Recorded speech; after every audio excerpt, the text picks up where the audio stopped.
मेरे प्यारे साथियों नमस्कार। एक बार फिर आप सभी का टोटल एग्जाम में स्वागत है और आज हम आप सभी के लिए एक बेहतरीन वीडियो लेकर आए हुए हैं। वीडियो शुरू करने से पहले जो लोग हमारे कोर्स ज्वाइन करना चाहते हैं वो गूगल प्ले स्टोर से टोटल एग्जाम प्लस ऐप को डाउनलोड कर सकते हैं। ठीक है, आज हम बात करने वाले हैं BSF SI LDC के बारे में। ठीक है, और इनके कंप्लीट सिलेबस के बारे में हम बात करेंगे और जिसमें हम देखेंगे इसके सिलेक्शन प्रोसेस में, इसका जो पूरा सिलेक्शन प्रोसेस है डिपार्टमेंटल सब इंस्पेक्टर का BSF में, इसका कंप्लीट सिलेक्शन प्रोसेस में हम देखेंगे एलिजिबिलिटी कंडीशंस और सिलेक्शन प्रोसेस। ठीक है, एलिजिबिलिटी की बात करें तो इसमें हम बात करेंगे age, service, service record, educational qualification, required document, medical category और नंबर ऑफ चांसेस। ठीक है, फिर हम बात करेंगे नेक्स्ट जो सिलेक्शन प्रोसेस में ये कि कितने स्टेज में ये कंप्लीट होता है। तो ये अमूमन 4 स्टेज में कंप्लीट होंगे। Stage 1 written exam, stage 2 PST और PET।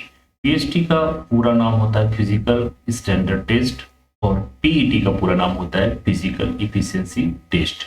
उसके बाद चेकिंग टेस्टिमोनियल्स और फिर स्टेज थर्ड में होंगे आपके DB यानी डॉक्यूमेंट वेरिफिकेशन और DME यानी डिटेल मेडिकल एग्जामिनेशन यानी मेडिकल।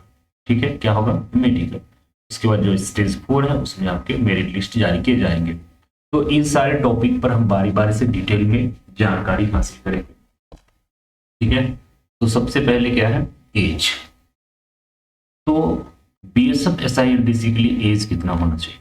ठीक है, तो जो अपर एज है, अपर एज वो है 32 ईयर्स, यानी 32 ईयर्स तक आप BSF SI LDC एग्जाम दे सकते हैं। इसमें एज रिलैक्सेशन भी है। ठीक है, तो एज रिलैक्सेशन की अगर हम बात करें, age relaxation,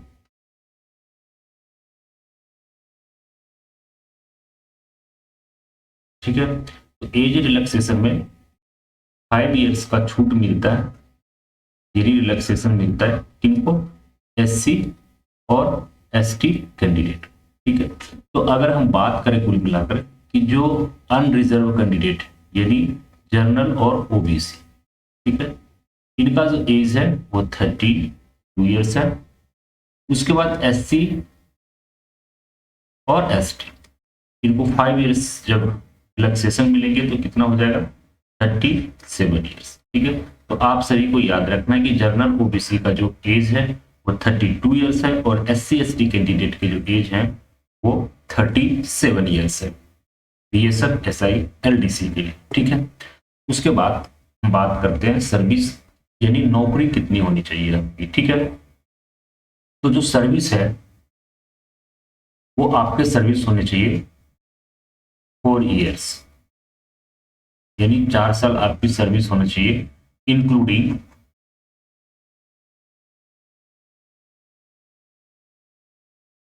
basic training.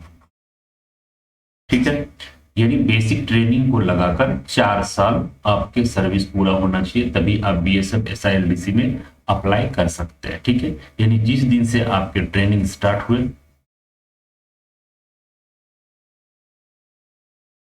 Training start date से लेकर कितना होना चाहिए? 4 ईयर्स। ठीक है, ये तकरीबन 1 साल आपके ट्रेनिंग में लग जाते हैं। तो कम से कम फील्ड का जो सर्विस है वो कम से कम आपके 3 ईयर्स कंप्लीट होने चाहिए। ठीक है, अब हम बात करते हैं सर्विस रिकॉर्ड। तो आपका जो ACR है, ACR ये होना चाहिए आपका ACR कम से कम गुड होना चाहिए लास्ट 4 ईयर्स का। ठीक है, अगर लास्ट 4 ईयर्स के आपके ACR गुड है, अच्छा है, तो मिनिमम मैंने बताया, ठीक है, कम से कम 4, तो आप इस एग्जाम को दे सकते हैं। ठीक है, और एसीआर कब खराब होता है? तो आपका सपोज 10 अर्दली रूम हुआ हो, ठीक है, अगर आपके अर्दली रूम हुए हैं तो आप एग्जाम को नहीं बैठ सकते, ठीक है। उसके बाद ये पहला पॉइंट हो गया। दूसरा पॉइंट, अगर आपने कोई गलती करी है, ठीक है, जैसे मान लीजिए आपको वार्निंग एडवाइजरी दिया जा रहा है, कभी दिया गया हो वार्निंग एडवाइजरी, तो कोई दिक्कत नहीं, आप एग्जाम दे सकते हैं। यानी अगर आपको कोई वार्निंग एडवाइजरी दी गई तो एग्जाम दे सकते हैं, बट अगर आपके अर्दली रूम हो गए तो आप एग्जाम नहीं दे सकते हैं। कितने साल? 4 साल, ठीक है। 4 साल के बाद, 4 साल के बाद यानी 4 इयर्स के बाद आप एग्जाम दे सकते हैं, ठीक है। लेकिन 4 इयर्स तक आप एग्जाम नहीं दे सकते हैं अगर आपके अर्दली रूम हुए हैं, ठीक है। और अगर आपकी एसीआर अच्छा है तो अपॉइंटमेंट लेटर आने तक आपके एसीआर अच्छा ही होना चाहिए। सारा आपने सभी जो स्टेज हैं वो कंप्लीट कर लिया है, एसीआर भी अच्छा है, बट इस दौरान अगर आपका एसीआर खराब होता है, ठीक है, या अनडिसिप्लिन होते हैं, तो फिर आपको डिस्क्वालीफाई कर दिया जाएगा। तो इन सभी चीजों को ध्यान में रखना है आप सभी को कि एसीआर आपको अच्छा रखना है, ओएसएल वगैरह नहीं होना है, छुट्टी से लेट नहीं होना है, ठीक है। उसके बाद हम बात करते हैं एजुकेशनल क्वालिफिकेशन के बारे में। तो इसके लिए ग्रेजुएट चाहिए,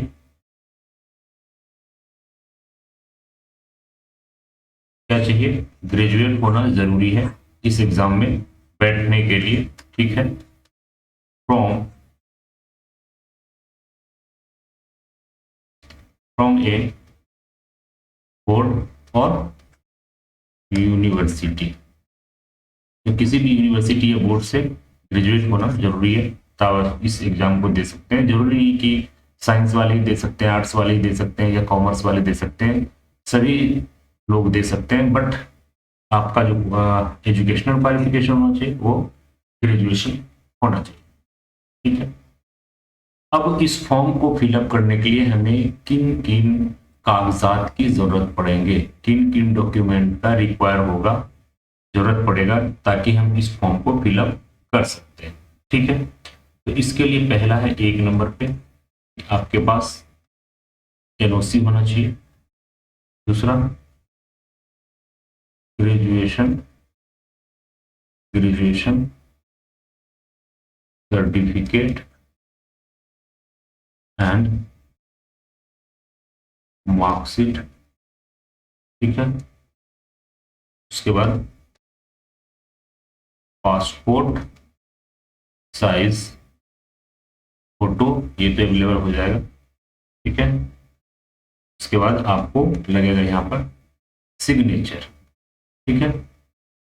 ये इन सारी चीजों को जरूरत पड़ेगा जब आप फॉर्म को फिलअप करेंगे, चाहे वो ऑनलाइन हो या ऑफलाइन, ठीक है। कुछ कोर्सेज में क्या है, ऑनलाइन हो रहे हैं एग्जाम्स डिपार्टमेंटल, और कुछ कोर्सेज में ऑफलाइन हो रहे हैं, ठीक। अगर अब हम बात करते हैं मेडिकल कैटेगरी की, कि आपकी मेडिकल कैटेगरी क्या होना चाहिए, तो आपकी मेडिकल कैटेगरी जो है शेप 1 होना चाहिए। अगर शेप 1 नहीं है तो आप फिर एग्जाम नहीं दे सकते हैं। शेप 1 कब? जब आप फॉर्म को फिलअप कर रहे हैं तब से लेकर अपॉइंटमेंट लेटर इशू होने तक, ठीक है। From submission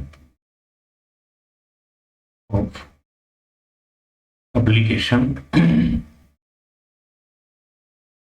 to time of selection और अपॉइंटमेंट, ठीक है। तो आप ध्यान रखेंगे कि शेप 1 आप रहें, ठीक है, तो ही आप इस फॉर्म को फिलअप कर सकते हैं। नेक्स्ट है नंबर ऑफ चांसेस, कि आपको SI LDC के लिए कितने चांसेस मिलेंगे, तो आपको 3 चांस मिलते हैं SI LDC के लिए।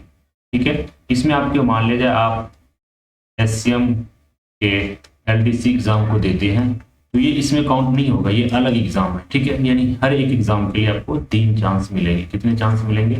3 चांस मिलेंगे। तो आप इन चीजों को याद रखें। ठीक है, तो इस वीडियो में यहीं तक। नेक्स्ट वीडियो में हम क्या करेंगे, नेक्स्ट वीडियो में हम आपको पूरा जो बाकी चीजें बचे हुए हैं जैसे written exam, PST, PET, DV, DME, है ना, इन सभी सारी चीजों के बारे में आपसे बात करूंगा। ठीक है, तो इन्हीं शब्दों के साथ हम लेते हैं आपसे इजाजत और जल्दी एक बेहतरीन वीडियो के साथ फिर मिलते हैं। तब तक के लिए जय हिंद, जय भारत।